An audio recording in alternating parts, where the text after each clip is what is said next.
Last year's iPad Pro range brought significant changes to the flagship iPad Duo, as well as an upgraded mini LED display on the 12.9-inch model.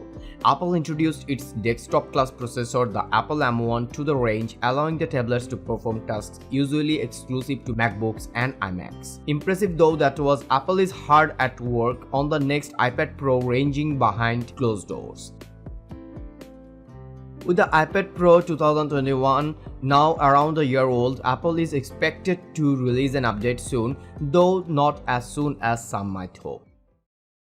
Given Apple's transition to the M1 chipset on the iPad Pro 2021 range, it's safe to assume that one of its successors will be featured in the 2022 range, especially now that the mid-range iPad Air also features an M1 chipset. This could be either of the M1 Pro or M1 Max chips found in the redesigned 14 and 16 in MacBook Pro range, perhaps with the Pro found in the smaller iPad Pro and the Max included in the larger model. It's also possible that Apple will debut a next generation M2 chip in 2022 and that could power the new iPad Pros, something that leaker Dylan Katie predicts, which would explain why Apple has allegedly pushed the release of the range back to autumn 2022.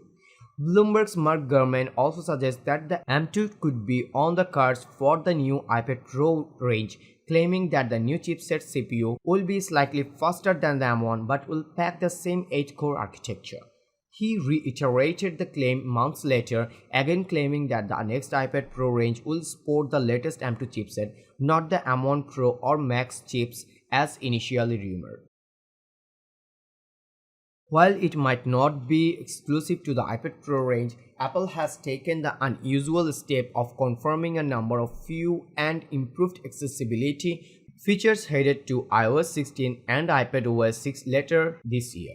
While features like door detection are primarily aimed at iPhone users, there are a few iPad-focused features coming too. One of the most popular accessibility features coming to iPadOS 16 is live captioning.